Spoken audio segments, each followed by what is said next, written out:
Hi dear students, आज हम लोग क्लास फर्स्ट ईयर का चैप्टर 2 जो कि चैप्टर का नाम है units measurement and dimension analysis, इसको हम लोग आगे प्रोसीड करने का प्रयास करेंगे। इसके पहले हम लोगों ने मेजरमेंट्स के कुछ कॉन्सेप्ट्स पढ़े थे, उसके बाद कुछ जो यूनिट्स होते हैं, फंडामेंटल यूनिट्स क्या होते हैं, मतलब फिजिकल क्वांटिटीज़ के बारे में हम लोगों ने डिस्कस किया था। उसके बाद फंडामेंटल यूनिट्स, उसी का क्लासिफिकेशन वगैरह के बारे में हम लोगों ने डिस्कस किया था। उसके बाद जो अगला टॉपिक मैं जो लेकर आया हुआ हूँ, उस टॉपिक का नाम है कि कुछ प्रैक्टिकल यूनिट्स होते हैं, कुछ यूनिट्स वगैरह होते हैं, यूनिट्स को कन्वर्जन बोल सकते हैं कि यूनिट एंड यूनिट्स कन्वर्जन, ठीक है। ये सब चीज़ें हम लोग डिस्कस करेंगे। इनफैक्ट आप लोग को एक बहुत बेसिक सा लगेगा, ठीक है, बट बच्चों आपको इस फिज़िक्स के डोमेन में इसको रखा गया है, तो डेफिनेटली आपको फिज़िक्स में जब ये रखा गया है तो इसका कुछ पर्पज़ ही होगा, तभी रखा हुआ है, ठीक है। तो इस चीज़ को आप लोग कम ना समझें, आसान ना समझें, ठीक है। चीज़ों को धीरे धीरे सीखते चले, ठीक है। ये सीखने का समय है, ठीक है। ये दोबारा टाइम नहीं आने वाला है। तो मेरी कोशिश यही रहेगी कि छोटे से छोटे चीज़ को मैं समझा पाऊँ, छोटे से छोटे कंटेंट को आपको दूँ, इसके साथ साथ जो बड़े कंटेंट है उसको भी मैं देने का प्रयास करूँगा, ठीक है। तो चलिए हम अपना लेक्चर को स्टार्ट करते हैं। जो इस लेक्चर में बच्चों पढ़ना है, क्या पढ़ना है, यूनिट्स के बारे में पढ़ना है। यूनिट्स बोल सकते हैं, नाम देते हैं practical units, practical units and it's conversion, ठीक है। देखिए बच्चों, फिजिक्स का ये ब्यूटी ही होती है कि छोटे से छोटे चीज़ को मेजर करना पॉसिबल हुआ है, दैट्स ड्यू टू फिजिक्स। आप लोग मतलब इसके पहले वाले फिजिकल वर्ल्ड वाले टॉपिक चैप्टर में आप लोग पढ़ चुके हैं, ठीक है। और बड़े से बड़े चीज़ों को भी यहाँ पे मेजर करना संभव हुआ है। तो कोई भी चीज़ का मैग्नीट्यूड है वो बड़ा है या छोटा है, वो कैसे हम लोग मेजर करते हैं, ठीक है। इसके पहले मैं उस चीज़ को मैं बताने जा रहा हूँ कि बड़े से बड़े चीज़ को या छोटे से छोटा चीज़ है उसका मैग्नीट्यूड क्या है, ठीक है। उस टॉपिक का नाम एक हो जाता है छोटा सा, मैं उसको पहले मैं बता दूं, फिर इस पे मैं आऊँगा। क्या है? Order of magnitude, order of magnitude, ठीक है। इसको मैं बता देता हूँ, फिर मैं इस पे आऊँगा, ठीक है। ऑर्डर ऑफ मैग्नीट्यूड के बारे में थोड़ा सा मैं डिस्कस कर लूँ, क्या होता है। बेसिकली बच्चों, ऑर्डर ऑफ मैग्नीट्यूड क्या होता है इसको समझना है। जैसे मान लीजिए कोई नंबर है, कोई नंबर है, उस नंबर का मैंने नाम दे दिया n दे दिया, ठीक है। इस n को हम लोग एक्सप्रेस करते हैं n into 10 to the power x से, ठीक है। यदि कोई भी चीज़ को, कोई भी नंबर है, उसको 10 टू द पावर के फॉर्म में कुछ लिखते हैं तो उसे हम लोग क्या बोलते हैं, कौन सा नोटेशन बोलते हैं बच्चों? साइंटिफिक नोटेशन बोलते हैं, साइंटिफिक नोटेशन। इनफैक्ट आप लोग पढ़ चुके होंगे शायद 9th-10th में, ठीक है। साइंटिफिक नोटेशन बोलते हैं। तो किसी भी नंबर को मैं इस फॉर्म में लिख पा रहा हूँ, इसका मतलब यह है कि वो जो नोटेशन है बच्चों, वो साइंटिफिक नोटेशन है। जैसे मान लीजिए कोई एग्जांपल मैं लेता हूँ, अब ध्यान दीजिएगा बच्चों, जो en होगा ना, n जो होगा वो 5 से कम होगा और ग्रेटर और इक्वल टू 0.5 होगा, कंडीशन ये है, ठीक है। और जो x की वैल्यू होगा, जो x की वैल्यू होगी वो क्या इंप्लाई करेगी? Values of x, value of x implies what? Order, order of this number n, ठीक है। जो n नंबर है, कैपिटल है, इसका ऑर्डर यदि अपने को निकालना है तो हम इस फॉर्म में लिखते हैं। पहले इस फॉर्म में लिखने के बाद हम क्या करते हैं, ध्यान दीजिएगा, जो n होगी वो क्या होगी? 5 से कम और 0.5 से अधिक होगी। और यहाँ पे 10 टू द पावर x के फॉर्म में यदि मैं लिख दिया तो जो x होगा बच्चों, ये क्या होगा? ऑर्डर ऑफ मैग्नीट्यूड होगा। इसको एक छोटा सा एग्जाम्पल के तौर से समझने का प्रयास करते हैं, जिसका जो छोटा सा एग्जाम्पल है बच्चों, ये यही है कि जैसे मान लीजिए कि बोल सकते हैं, जैसे मान लीजिए 8 लिखना, 8 कोई नंबर है, सिंपल एक 8 नंबर मैंने ले लिया, 8 एग्जाम्पल तौर पे मैंने 8 या 7 कुछ भी ले लीजिए, 7 ले लिया, ठीक है। इसको आपको क्या लिखना है? इसका ऑर्डर ऑफ मैग्नीट्यूड निकालना है, ठीक है, इसका ऑर्डर ऑफ मैग्नीट्यूड निकालना है। तो क्या करेंगे बच्चों, मैग्नीट्यूड निकालना है तो क्या करेंगे, इसको मैं किसके फॉर्म में लिखूंगा, इसके फॉर्म में लिखूंगा। इसके फॉर्म में लिखने के लिए क्या करना पड़ेगा, 5 से कम, ठीक है, और 0.5 से अधिक हो। ये क्या है, 5 से अधिक है, हमको इससे कम करना है। इसे कम करने के लिए क्या करना पड़ेगा, 10 से डिवाइड कर दो डायरेक्ट, और 10 के फॉर्म में लिखना है तो 10/10 कर सकता हूँ, ये पावर 1 हो गया, तो कोई दिक्कत नहीं है। 7 को मैं ये लिख सकता हूँ ना, तो 7/10 को मैं क्या लिख सकता हूँ, 0.7 लिख सकता हूँ, और इंटू 10 to the power 1 लिख सकता हूँ। इसका मतलब जो इसका ऑर्डर ऑफ मैग्नीट्यूड हो गया, क्या हो गया, 1 हो गया। देयरफॉर ऑर्डर ऑफ मैग्नीट्यूड क्या हो गई, 1 हो गई, ठीक है।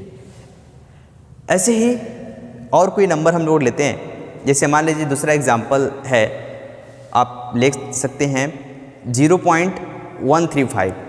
जैसे एक और मैंने नंबर लिया 0.135, इसका ऑर्डर ऑफ मैग्नीट्यूड पूछा है, इसका ऑर्डर ऑफ मैग्नीट्यूड पूछा तो क्या जवाब देंगे, इसका जवाब मैं यही दूंगा कि देखो भाई ये 0.135 क्या है, 5 से 0.5 से क्या है, कम है, इसको 0.5 से अधिक करना पड़ेगा।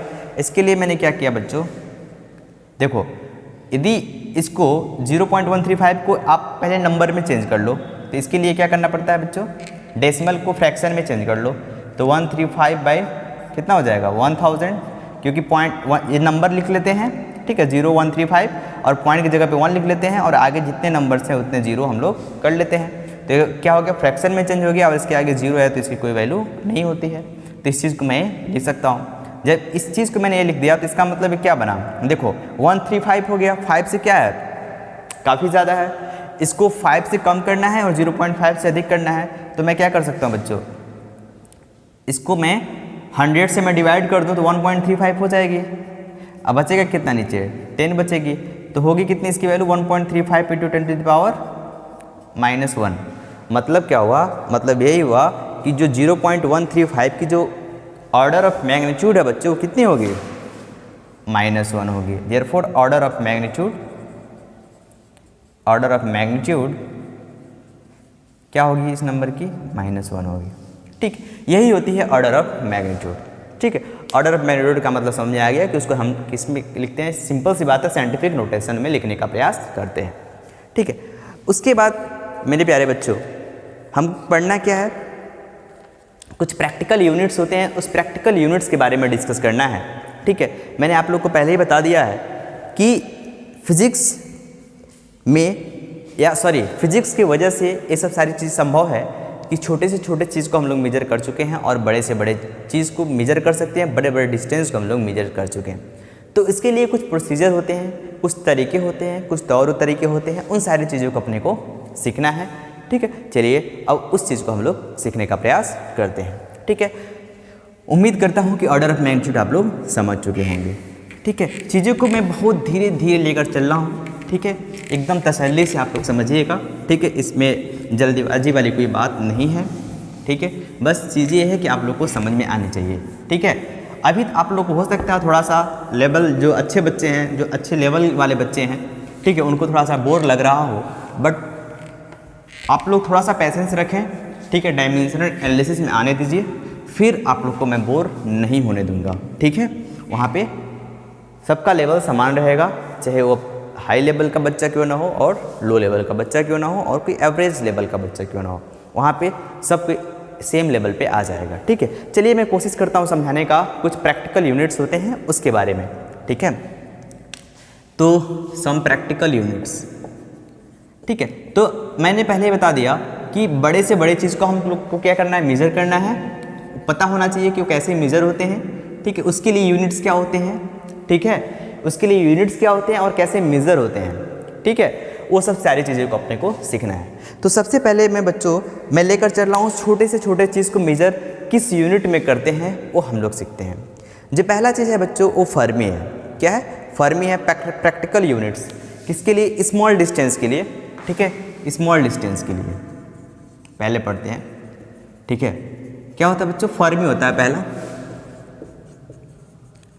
फर्मी का मतलब क्या होता है कि एक ऐसा मेजरिंग यूनिट है, ठीक है, जो कि क्या मेजर करता है, न्यूक्लियर साइज, ठीक है, एक ऐसा डिस्टेंस को मेजर करता है, न्यूक्लियर साइज जो होता है उसको, मतलब जो न्यूक्लियस होता है ना बच्चों, उसको मेजर करते हैं फर्मी के यूनिट के फॉर्म में, ठीक है, न्यूक्लियर साइज, ठीक है। तो जैसे 1 फर्मी करना तो इसको डिनोट करते हैं, कैसे करते हैं, एफ से करते हैं, स्मॉल एफ, ठीक है। दिस इज इक्वल टू कितना होता है, 10⁻⁻15 मीटर होता है, ठीक है। 1 फर्मी में 10⁻⁻15 होता है, मतलब एक ऐसा small practical unit of distance measure होता है इसे, जो कि न्यूक्लियर साइज का हो, ठीक है। अब एंगस्ट्रॉम, एंगस्ट्रॉम क्या होता है, कोई भी लाइट है उसका वेवलेंथ मेजर करने के लिए यूज करते हैं, ठीक है। दूसरा क्या होता है बच्चों, एंगस्ट्रॉम, ठीक है। This is used to measure wavelength of light, ठीक है। लाइट के जो वेवलेंथ होते हैं, ठीक है, उसको एंगस्ट्रॉम की यूनिट में मेजर किया जाता है, और जो 1 एंगस्ट्रॉम की जो वैल्यू होती है, एंगस्ट्रॉम को हम लोग इस तरफ डिनोट करते हैं, ए और ऊपर 0 लगा देते हैं। This is equal to 10⁻10 metre. 1 angstrom में कितना होता है, 10⁻10 मीटर होता है। उसके बाद नैनोमीटर, जो इवन आप लोग को जो वेवलेंथ ऑफ लाइट है नैनोमीटर में भी मेजर किया जाता है, ठीक है, नैनोमीटर में भी मेजर किया जाता है, ठीक है। अब 1 नैनोमीटर में कितने होते हैं, 10⁻⁻9 मीटर होते हैं। आप लोग देख रहे हैं बहुत ही कम वेरिएशन है, उसीलिए इसको भी बोल सकते हैं कि जो वेवलेंथ ऑफ लाइट है नैनोमीटर के फॉर्म में भी मेजर कर सकते हैं, ठीक है। उसके बाद माइक्रोन होता है, तो 1 माइक्रोमीटर। उसके बाद जो अगला होता है बच्चों माइक्रोन होता है, ठीक है। तो ये भी छोटे से छोटे चीज़ को मेजर करने का प्रयास, मतलब यूनिट है। तो 1 माइक्रोमीटर में कितने मीटर होते हैं बच्चों, 10⁻⁻6 मीटर होता है। ये आप लोग को जान लेना चाहिए। ऐसा इसलिए बच्चों कि क्वेश्चंस आते हैं एग्ज़ाम में, तो हो सकता है कि वो क्वेश्चन आसान हो, ठीक है, बट वहाँ पे आदमी या फिर कोई स्टूडेंट एज ए स्टूडेंट कहाँ पे फंसता है, यूनिट्स में फंसाने का प्रयास करते हैं, ठीक है। तो यूनिट्स का जो मेजरमेंट होता है बच्चों, ये अपने को क्लियर होना क्या है, इम्पोर्टेंट है, ये क्लियर होनी चाहिए, ठीक है। भले ही चीज़ें छोटी लग रही हो, बट इस चीज़ को आप लोग अपने जहन में डाल देंगे तो वो बेहतर होगा, ठीक है। अब हम लोग छोटी से छोटी चीज़ को मेजर कर चुके हैं, ठीक है। इसके बाद जो अगला है अपना लार्ज डिस्टेंस मेजर करना है, तो क्या करते हैं, उसके लिए कौन से यूनिट होते हैं, ठीक है। जो पहला यूनिट होता है बच्चों वो होता है लाइट ईयर, ठीक है, लाइट ईयर होता है। दूसरा क्या होता है, एस्ट्रोनॉमिकल यूनिट होता है। तीसरा क्या होता है, पार्सेक होता है, जिसको हम लोग पैरालैक्टिक सेकेंड भी बोला करते हैं, ठीक है।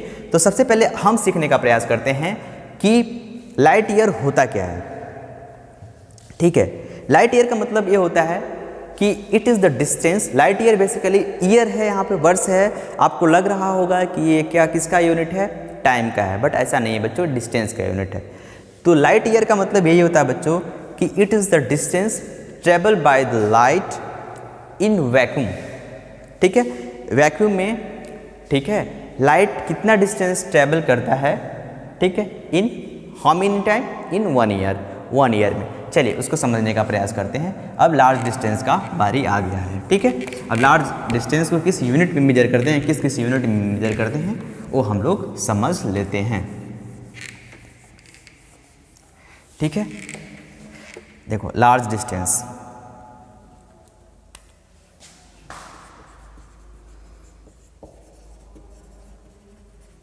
ठीक है। देखिए इसमें जो सबसे पहला होता है बच्चों वो क्या होता है, लाइट ईयर होता है। लाइट ईयर का मतलब मैंने समझा दिया है, इट इज़ द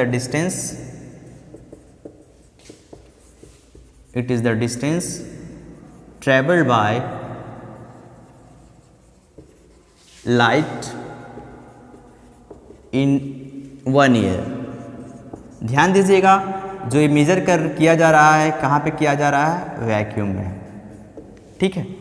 तो इसकी जो एग्जैक्ट वैल्यू निकालनी है तो क्या करेंगे, velocity is equal to distance by time, या फिर ये बोलें कि distance is equal to v into T होती है। तो जो 1 लाइट ईयर होगी, लाइट ईयर को ly से डिनोट करते हैं, दिस इज इक्वल टू कितना होगा, speed into time, speed of light in vacuum कितनी होती है बच्चों, 3 × 10⁸ मीटर पर सेकेंड। और टाइम देखिए बच्चों, टाइम भी क्या होनी चाहिए, 1 ईयर है तो कितनी होगी, 365 डेज होगी, है ना, होगी ना, 365 डेज होगी। इसको किस में चेंज करना है, सेकेंड में चेंज करना है, तो 24 से मल्टीप्लाई करेंगे, फिर से 60 से मल्टीप्लाई करेंगे, फिर से 60 से मल्टीप्लाई करेंगे। ठीक है, इतना कन्वर्जन आप लोग को आता होगा। 365 डेज में कितने सेकेंड्स होते हैं, इतने सेकेंड्स होते हैं, क्योंकि ये सेकेंड्स को क्या करने हैं, अपने को काटने हैं। तो जो इसकी जो वैल्यू आएगी, कैलकुलेटिव वैल्यू जो आती है बच्चों, वो आती है आपका 9.46 × 10⁻15 मीटर। 9.46 × 10⁻15 मीटर। 1 लाइट ईयर में कितने मीटर होते हैं बच्चों, 9.46 × 10⁻15 मीटर। ये तो हुआ पहला यूनिट। अब जो दूसरा यूनिट है बच्चों, वो क्या है, एस्ट्रोनॉमिकल यूनिट है। ठीक है, एस्ट्रोनॉमिकल यूनिट का मतलब क्या हुआ, एस्ट्रोनॉमिकल यूनिट का मतलब यही हुआ कि basically it is defined as the mean distance, it is defined as the mean distance between earth and sun. Sun और अर्थ के बीच का जो मेन डिस्टेंस होता है, वही क्या होता है बच्चों, एस्ट्रोनॉमिकल यूनिट होता है। ठीक है, it is the main distance of the earth from the sun. ठीक है, अगला जो है क्या है, एस्ट्रोनॉमिकल यूनिट है। देखिए बच्चों, मैं थोड़ा सा किनारे इसलिए हो जा रहा हूँ ना, इसलिए कि आप लोग थोड़ा सा इसको, यदि कोई लिखना ना चाहे तो स्क्रीनशॉट ले ले। ठीक है, उसके लिए मैं थोड़ा सा हट जा रहा हूँ, तो उस टाइम आप लोग स्क्रीनशॉट ले लिया कीजिए। ठीक है, चलिए एनीवेज अब स्टार्ट करते हैं। क्या दूसरा आपका है एस्ट्रोनॉमिकल यूनिट। एस्ट्रोनॉमिकल यूनिट अभी अभी मैंने आप लोग को बताया है कि जो एस्ट्रोनॉमिकल यूनिट होता है वो डिफाइन किया जाता है, it is defined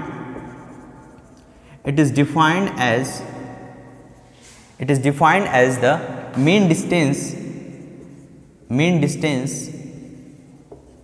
mean distance of the earth from the sun।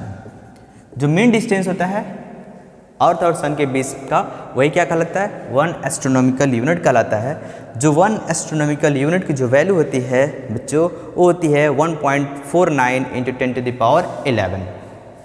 1.49 × 10⁻11 metre होती है 1 एस्ट्रोनॉमिकल यूनिट में। ठीक है, इतना समझ में आता है।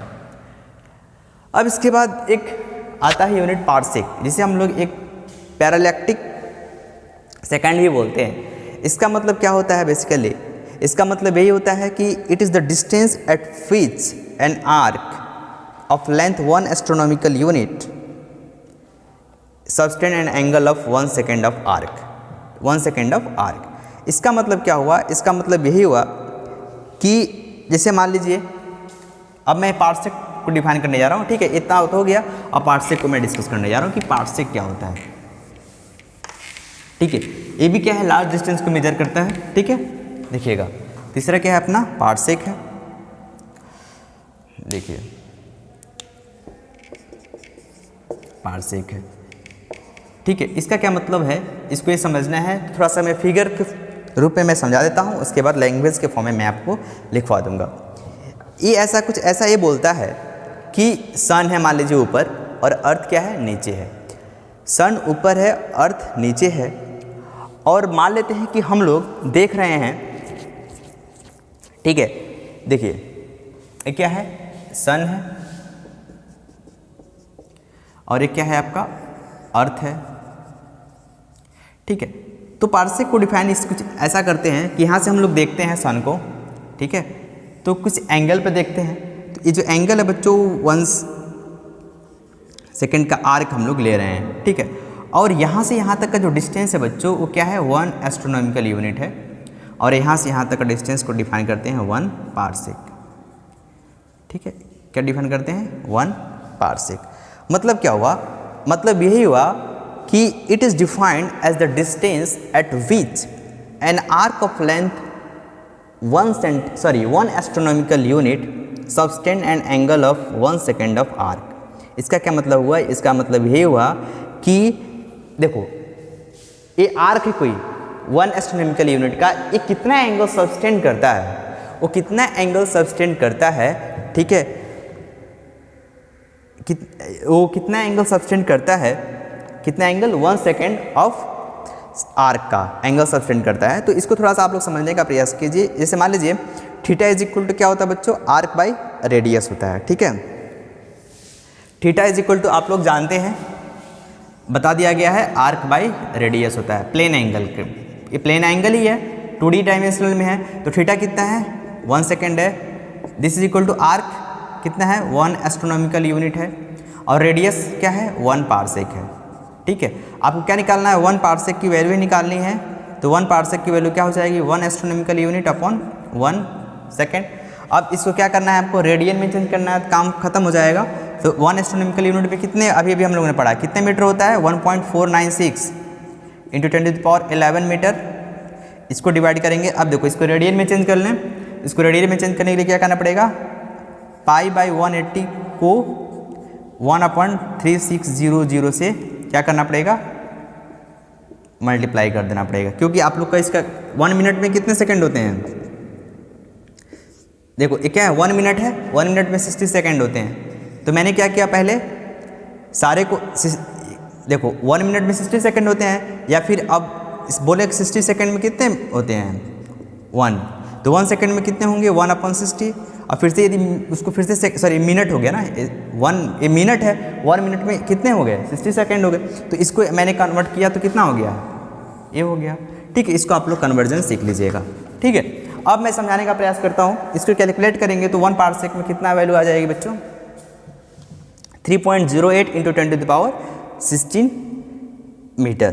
1 पारसेक में 3.08, 1 पारसेक में फाइनली कितना आ गया 3.08 इंटू 10⁻16 मीटर, ठीक है। जो लार्जेस्ट डिस्टेंस है उसको मेजर करना है। आप लोग देख रहे होंगे इसके पहले हम लोगों ने 10⁻15 के रेंज में हम लोग मेजर किया था, अब किसके रेंज में कर रहे हैं 10⁻16 के मेजर में कर रहे हैं। इसका मतलब डेफिनेटली ये क्या है, लार्जेस्ट प्रैक्टिकल यूनिट है ऑफ डिस्टेंस, जो कि एस्ट्रोनॉमी में क्या किया जाता है, मेजर किया जाता है, ठीक है। ये तो बात हुई किसका, आपका largest unit, largest distance measure करना है, उसके लिए हम लोग क्या करते हैं, ठीक है। तो इसका मतलब क्या हुआ, सबसे बड़ा कौन सा हुआ, पारसेक हुआ। कंपैरिजन कर लें एक बार, कंपैरिजन करें तो सबसे बड़ा क्या हो गया, पारसेक हुआ। उसके बाद क्या हुआ बच्चों, उसके बाद 1 एस्ट्रोनॉमिकल सॉरी आपका हो गया लाइट ईयर, 1 लाइट ईयर हुआ। उसके बाद फिर से 1 एस्ट्रोनॉमिकल यूनिट हुआ, ठीक है, 1 एस्ट्रोनॉमिकल यूनिट हुआ। तो ये मैंने क्या कर दिया, कंपैरिजन कर दिया है, ठीक है। अब ये तो हुई बात छोटे बड़ी चीज़ों को मेजर करना है, ठीक है। अब छोटी भी चीज़ों को मेजर कर डिस्टेंस कैसे करते हैं वो भी मैंने सिखा दिया है, बड़ी भी चीज़ों को हम लोग कैसे मेजर करते हैं वो भी मैंने सिखा दिया है, ठीक है। अब इसके कॉरस्पॉन्डिंग मैं क्या दे दूंगा, कुछ न्यूमेरिकल्स दे दूंगा, ठीक है। कन्वर्जन जस्ट कन्वर्ट करने का थोड़ा सा प्रैक्टिस हो जाए आप लोग को, तो ठीक है। उसी कन्वर्जन को मैं आप लोग को मैं प्रैक्टिस करने के लिए मैं कुछ क्वेश्चंस दे दूंगा, ठीक है। वो क्वेश्चंस कर लीजिएगा। क्वेश्चंस करने के बाद आप लोग थोड़ा सा कॉन्फिडेंट फील कर लेंगे। उसके बाद जो अगला टॉपिक है अपना बच्चों, वो क्या है, पैरालेक्स मेथड है, ठीक है। कोई भी लार्ज डिस्टेंस है उसको हम लोग कैसे मेजर करते हैं, क्या तौर तरीके होते हैं, वो अपने को मेजर करना है, ठीक है। बेसिकली दिस इज बोल सकते हैं कि इनडायरेक्ट मेथड है। क्या है, इनडायरेक्ट मेथड है, कोई भी लार्ज डिस्टेंस अपने को मेजर करना है तो इसमें से सबसे इंपॉर्टेंट चीज़ आपको पढ़नी है, वो क्या पढ़नी है, पैरालेक्स मेथड। और पैरालेक्स होता क्या है, ठीक है, इसके बारे में आपको समझना है, ठीक है। इनफैक्ट ये आगे भी काम आने वाला है पैरालेक्स मेथड, इसीलिए मैं इसको मैं बताने जा रहा हूँ। एक सेकेंड।